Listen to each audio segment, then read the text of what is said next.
Well, good morning, everyone. It is August 28th and it is 11 a.m.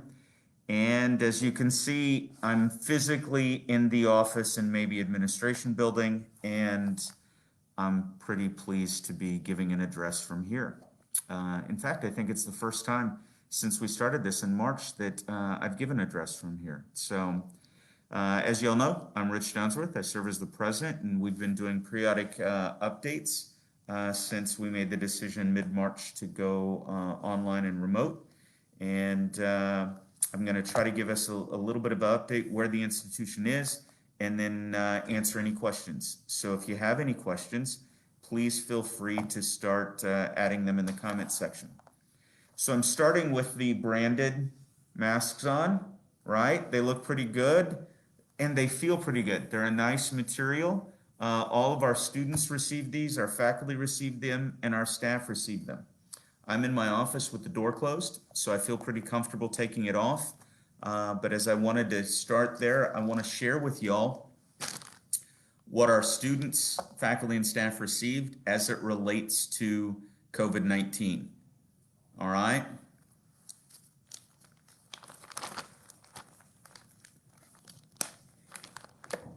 And I have a fear that I'm not live. So could somebody give me a shout out saying I'm live?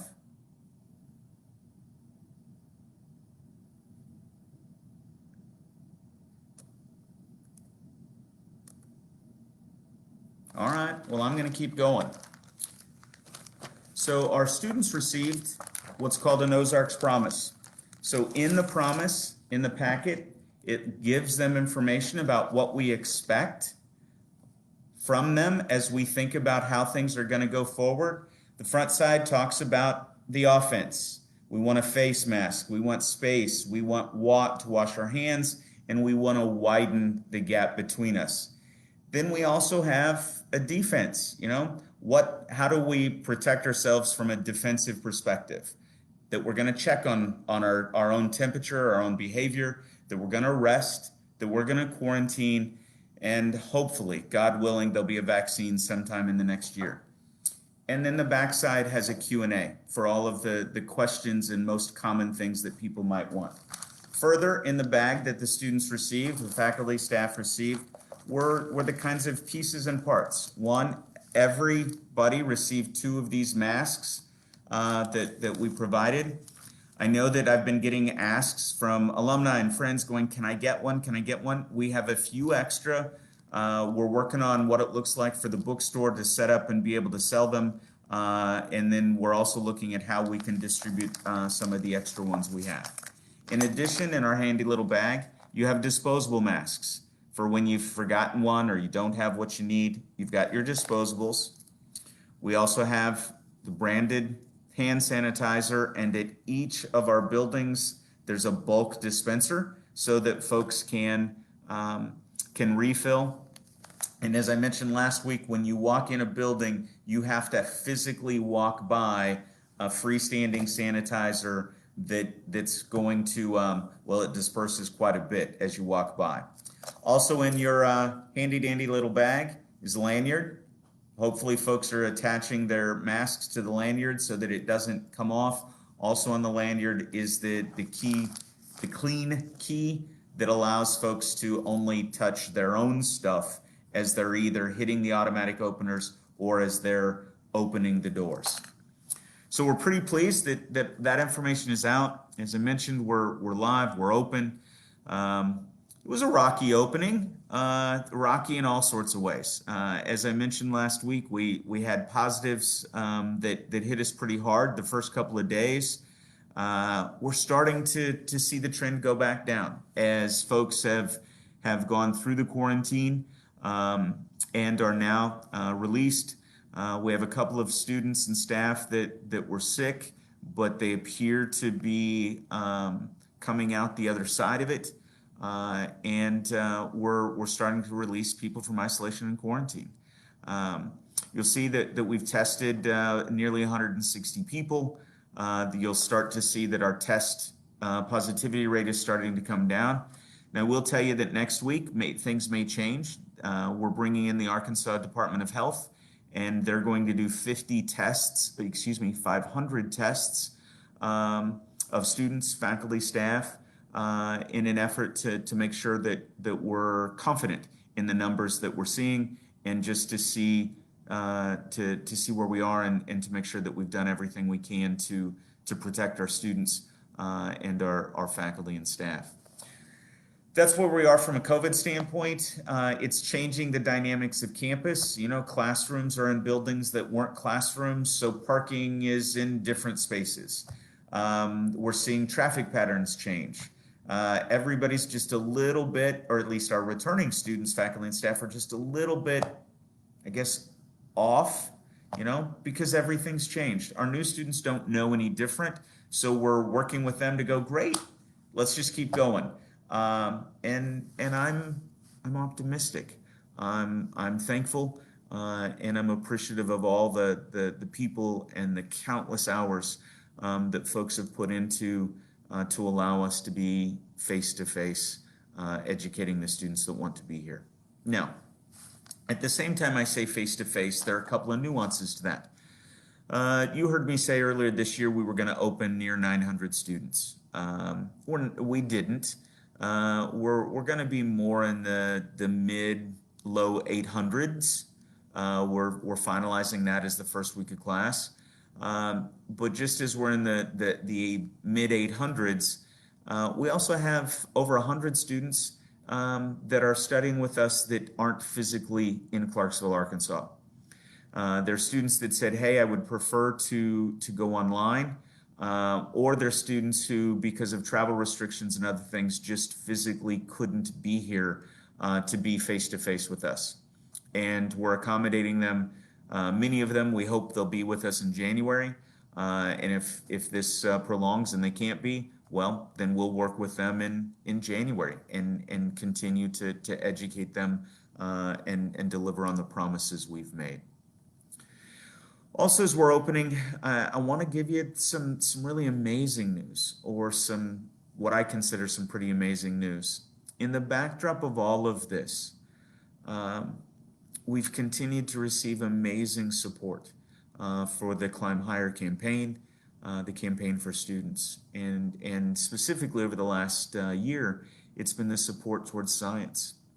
So again, with this as a backdrop, next week we start interviewing general contractors for a possible groundbreaking in the spring to do the renovation on the Smith Broyle Science Building, and to do the expansion that doubles the amount of space and brings everything current for our students that are studying in STEM. So even with the challenges of the last year, know that we're continuing to work and strive and behave like a 186-year-old institution that's got another several hundred years in them.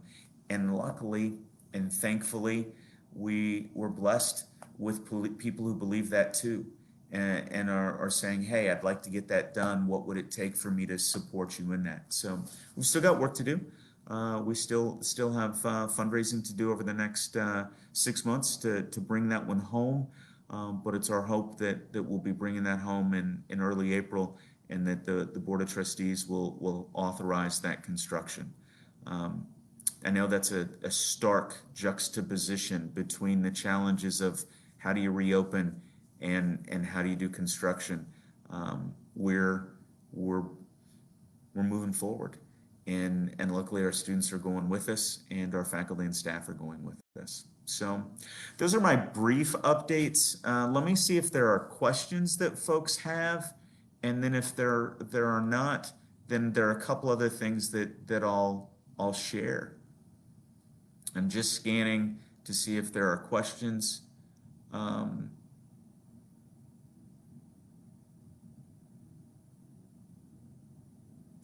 One of the questions is that when we do who will be tested, all right? And how are we going to work that out? So part of it is going to be election, meaning I'd like to be tested. It is not about I've been exposed. It is not about any of that. We're going to start what I'm going to be asking our folks to work with those students living off campus, those students that may be athletic and going to be in close competition with people, those people that we are less sure of, and we'll be putting flights of 50 students together at a time to go through over about a 4-hour period of time. And we'll run 500 people through. That if by chance we have students that decline and we have extra seats available, we'll release those to folks that maybe aren't directly tied to the University of the Ozarks, but haven't been able to get tested and would like to get tested. So we're going to pick people in communities, whether that's floors or teams or houses, and we're going to get you tested in just nice, orderly. And that just came to light in the last 48 hours, so we're still working out the details. We have about 5 days, and we'll be reaching out to people and inviting them to participate. When will the online bookstore be open? And then I love the next statement. Supportive parents want to shop. I want you to shop too. That I do not know. I know that Valerie and Margie have been, their primary focus has been around textbooks, and that getting all of that, the electronic system up and running. I'll give folks a little push, and we'll try to get you a better answer, and we'll get it in the comment screens before the day's out. We'll at least get a status call. Other questions? Okay, then I'm going to give a couple of other updates. Athletics, that I mentioned this last week, and we have students that are saying, well, how is this going to work? We're working through what the protocols look like to be able to practice, with the full knowledge that there will be no travel for this semester, that there will be no outside competition this semester, but we're still working with our students and our student athletes to ensure that once we know we can travel and once we know that we can have external competitions, we'll be good to go. Over the next topic, over the next couple of days, couple of weeks, because of the number of students that said, hey, I'm gonna stay home and do online, I envision us allowing in some of our residential spaces people to spread out. All right, where we have whole open rooms, we're going to let people spread out.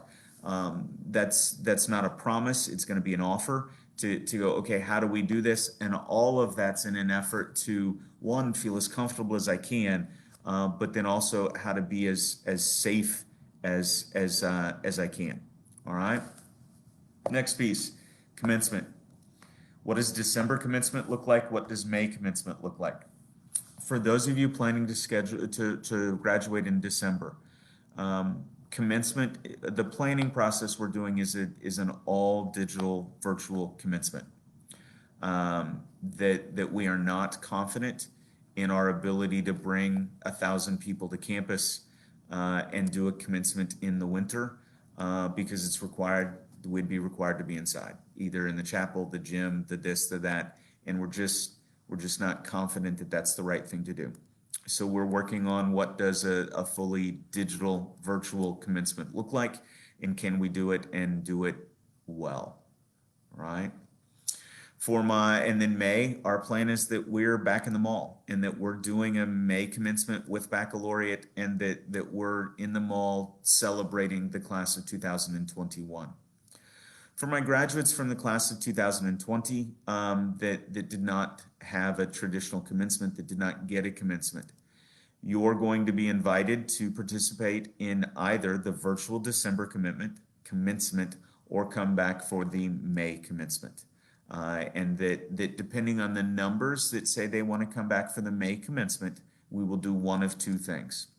We will either do back-to-back immediate, meaning everybody's situated, the two classes come in together, but the class of 2000 is seated first, then the class of 2001, and we'll do them as one continuation, or it'll be a commencement weekend, and we'll figure out how to do double commencements. Those are the plans that we're working with so that we can honor the 2020 graduates as best we can, as safely as we can. Please know those are thoughts and ideas and plans. All of that's predicated on numbers and positivity rates and our ability to come together as a community in the spring. So know that's where we are. Please know, for those of you that may not have caught it, I'm going to back up. I see where Dr. Gill hopped in and she said that the online bookstore will be open next week, and that you'll be able to do a little shopping. So thank you.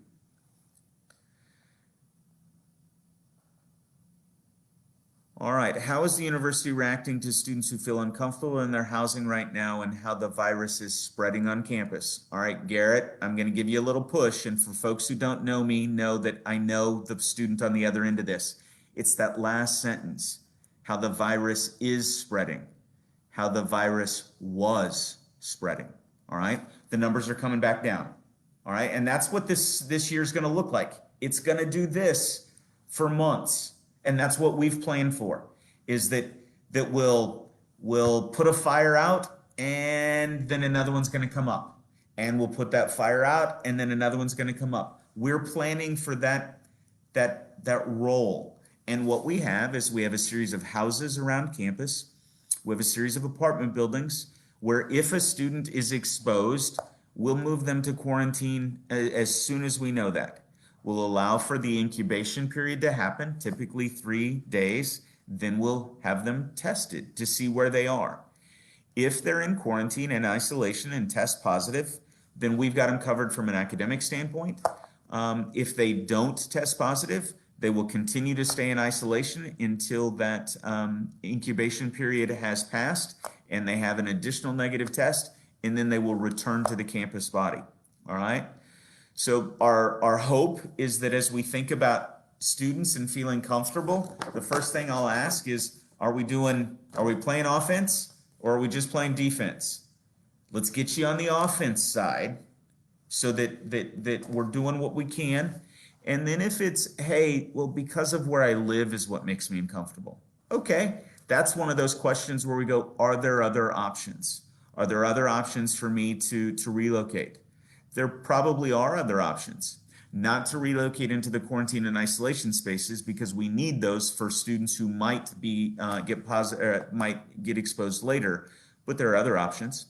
So that's where we are. We're on a down cycle, and I hope folks will exhale. But that in that exhale and dropping the shoulders, that doesn't mean stop wearing our masks. It doesn't mean stop washing our hands. It doesn't mean all the kinds of things that we're doing. So, Garrett, I hope that helps. Who are the pictures of the people behind me? That's Dr. and Mrs. Earl. He was the founding, here, I'm going to slide my head even further, and that is Cane Hill. That's the one-room schoolhouse that we're the continuation of. And these are digital prints of self-portraits that Mrs. Earl painted, and members of her family a couple of years ago gave us copies of these. And I thought hanging them in the president's office would be a perfect place to put them. At the same time, by the way, that for our students, when we're back to hosting events at the president's home, when you walk into the foyer of the president's home, you'll see Dr. Earl's desk with a plaque, and you'll see his walking stick hanging above the desk.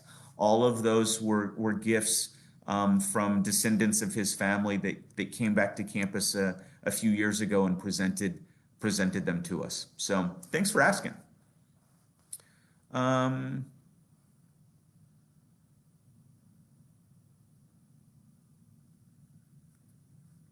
All right, questions on the dashboard. Here's what I'd tell you is that the dashboard is going under constant revisions.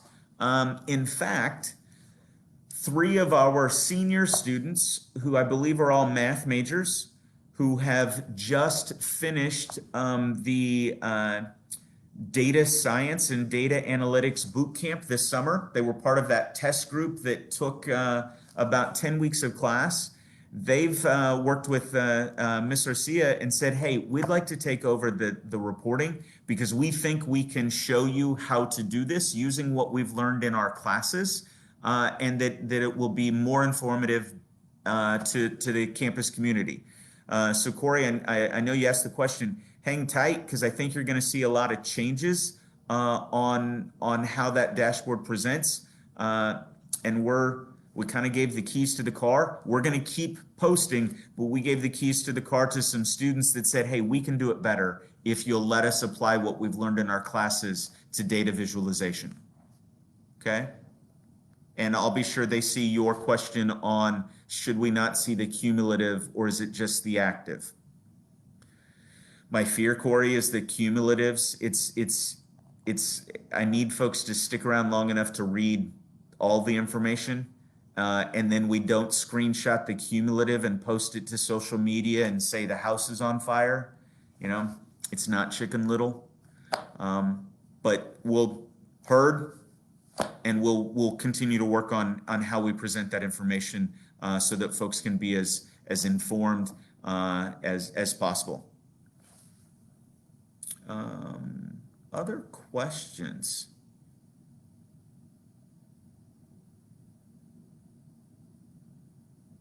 All right, I think we've got all of the questions answered either in real time or there. For folks who do this, watch this at night and over the weekends, that if after listening you've got a question, feel free to send it directly to me, rdunsworth@ozarks.edu. And if I can't answer it, I'll kick it to somebody who can. And that we'll continue to share with everyone where we are and how we're doing. That there's a little bit of debate about how long I'm going to continue to do these Friday morning chats. I'll keep doing them as long as, quite honestly, our communications folks say, hey, people still want to see it. Our students say, hey, please continue. And we'll keep sharing with folks what's going on and how things are going. So for those of you who sometimes see Miss Katie Ventris and the crazy things she calls me, I know. She started that as a student. Don't follow her lead. She seems to make up a new name for me about once a semester, and the Prezi Duns, she's trying to make it stick. It's not gonna stick, so don't give her any help on it. Continue to pray for us. Continue to pray for everyone that's working on this challenging issue, and know that we're going to continue to do our very best. Just a second, I'm seeing a bunch of questions or comments that pop up, so give me one quick second.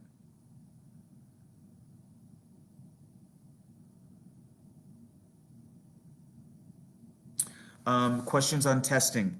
We are doing a block of testing next week where we're encouraging, we have 500 additional tests where we will be encouraging people to test. And Kristen, I agree with you. The incentives are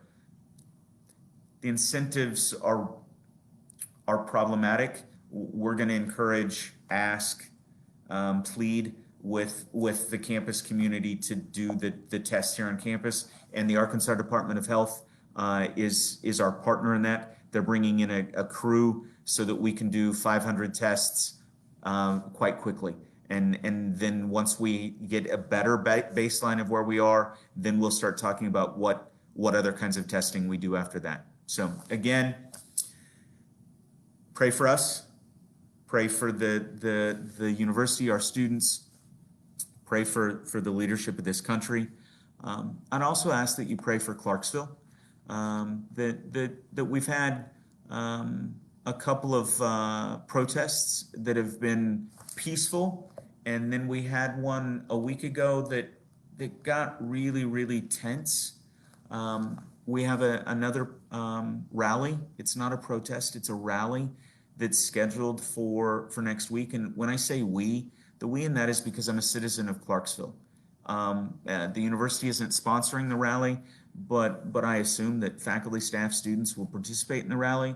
And I'd ask that you say a prayer for us next week, and a prayer for safety, a prayer for, well, a prayer for hearing and for true, genuine listening.